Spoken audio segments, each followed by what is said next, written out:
The historical structures in Bennington, Vermont go far beyond just covered bridges and lead back to the very foundation of our nation.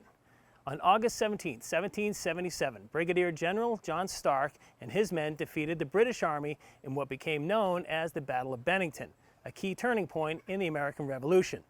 A monument was erected in 1889 to commemorate this battle, and executive producer Tony Dunne takes us there. It's the Bennington Monument. It's placed right in center Bennington, right on basically the main street of what was Bennington in 1777.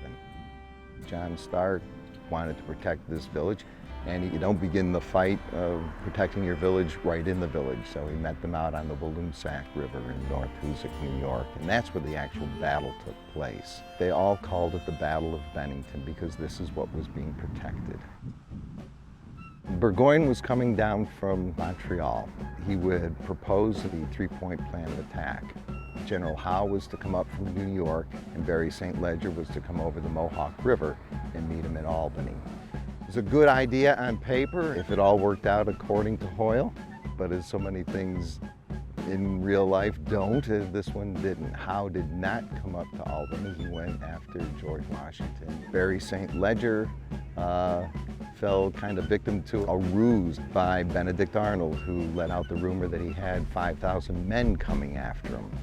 And he only had about 500 himself, so he turned around and went back to Canada. So Burgoyne was left on his own. It got started around 3 in the afternoon, August 16th. John Stark talks about it being, just one cacophonous sound for the whole day practically. And they lost about 200 men. We lost about 25, but we captured about 700. I think it was Jefferson who said the battle that was fought at Bennington was the first link in the long chain of events that would bring about the freedom of America, what we had today. Welcome to the Bennington Battle Monument, and let me show you inside.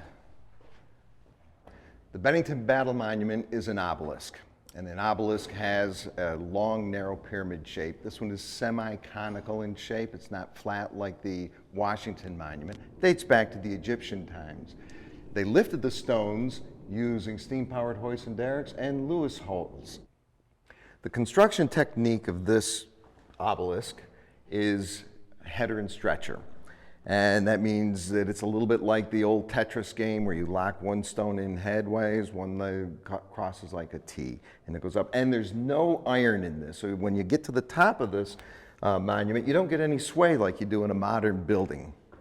The monument was built in 1887. It was completed in 1891.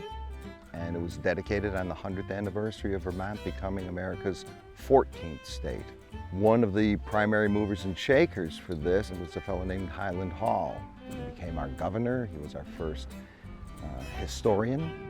The fellow who was our architect was J. Philip Rinn out of Boston. He had a way of telling kind of a story using architecture.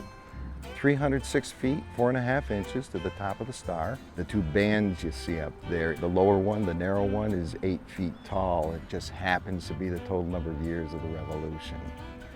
The wider band that you see up there is 13 feet tall. We've got 13 colonies. The observation level is at the 177.7 feet. Those are the digits that are in the year of the actual battle. Is this an important symbol? Yes. Is it a great place to visit? Yes. Is there something more? Most definitely. Of those 700 soldiers who were made POWs, who were captured here, many of them said, look, we've got nothing for us back home. You've got all of this. If we lay down our arms, can we stay? Essentially, we said, yeah. And you can follow the corridor to New York, and you can follow the corridor to Boston, and you will find villages and cities and towns that have families that can trace their roots back to this afternoon, this August 16, 1777. That's what makes this important, to understand they became citizens. They are part of what America is. This is why we're here.